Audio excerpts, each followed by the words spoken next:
customer stating that it won't go up and down.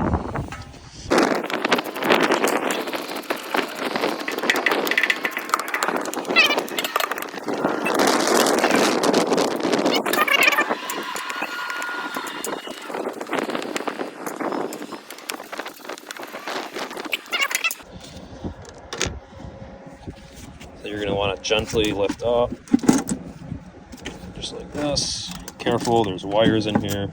You will rip them out. It's not fun rewiring these boxes. Sometimes they get stuck on you. I found it easier just to lift up right by these handles. Okay. So, it's your main connector. This is your ground. Everything looks pretty good. This ground's in there. So,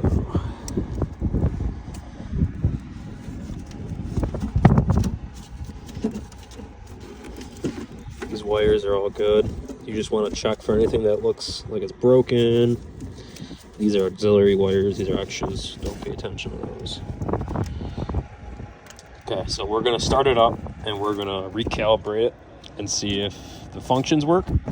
Again, it wouldn't go up and down. If that doesn't help, we'll just replace this, calibrate it, and go from there. I'm going to show you real fast how to calibrate this, and then we're going to start it up. So you want to pull your e-stop out. Do not start the machine. This is your up, down, and side-to-side function. Don't worry about these buttons up here. So you're just going to want to go 5 seconds up.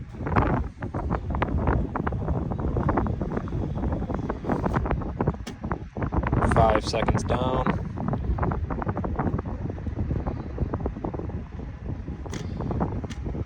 5 seconds to the left.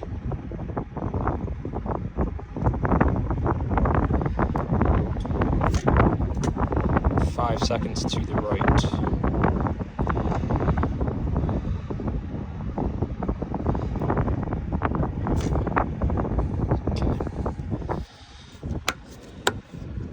Start it. I don't know if you saw that, it just flashed. So let's go ahead and see. Okay, we're going to test side to side. Here's side to side. We're moving. We're looking. Okay, now we're going up.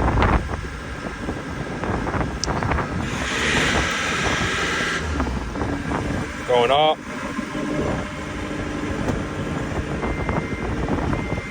Going down. So, looks like there's a fuel leak over there. So let's see what that's about.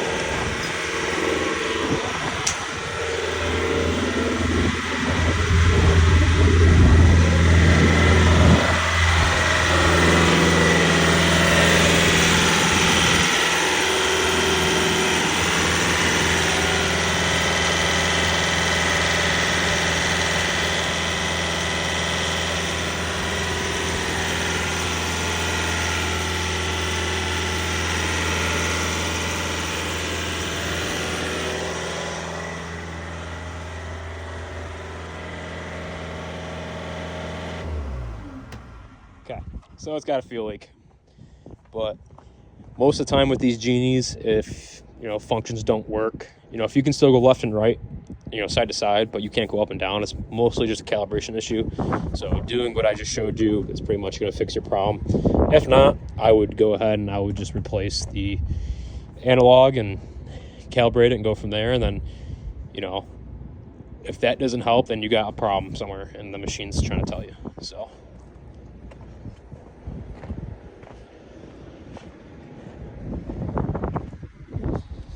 So back to the fuel leak. So with these, the whole motor actually swings out. So what you want to do, the filter looks like somebody just serviced this and they probably didn't put something on correctly or O-ring or whatever it is. But so this should just slide right out. All right, so I got the door open. We're gonna go ahead and see where it's coming from.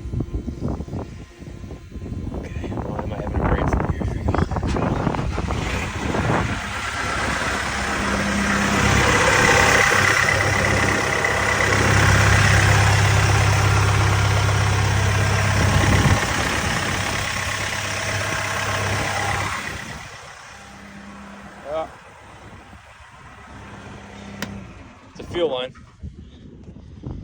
Fuel line is cracked. This is such a bitch. Okay. So this line right here we need to replace. Thankfully, I'm pretty sure I have one in the truck. So go ahead and get that. All right, so I just got these clamps off. Go ahead and try to get this fucking line off. There we go.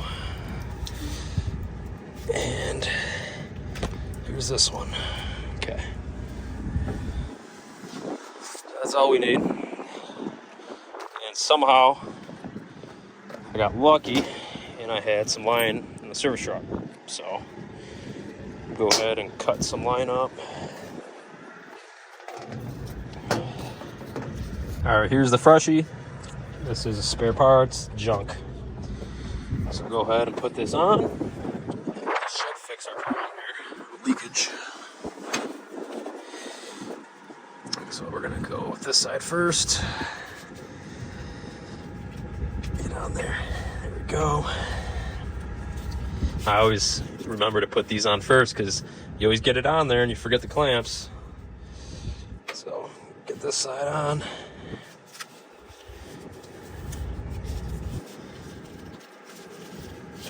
Okay, ready to tighten, and I'll start her up. Sorry, I need to buy a GoPro. I've been doing this one hand, so.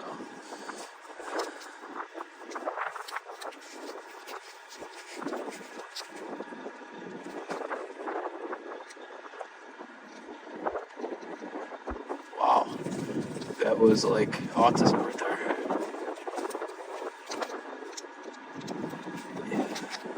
Really should have my impact, but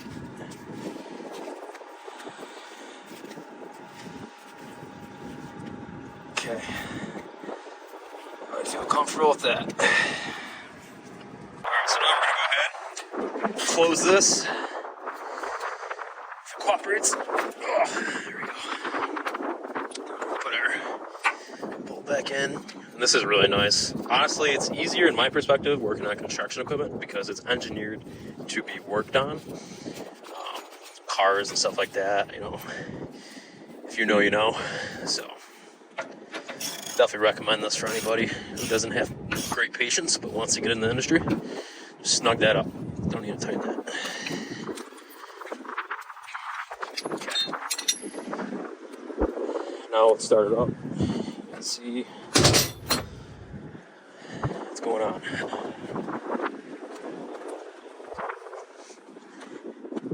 I'm actually from New York, so this is all kind of fucking new to me right now, but it is what it is.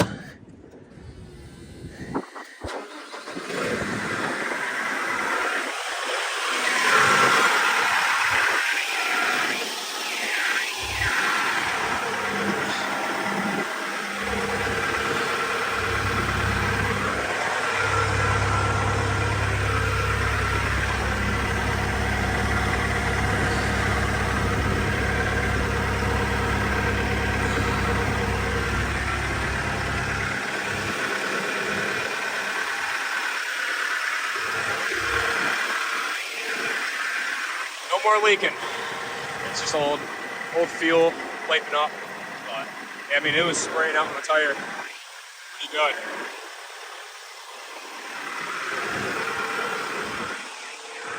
So good deal. It's plain to see when nothing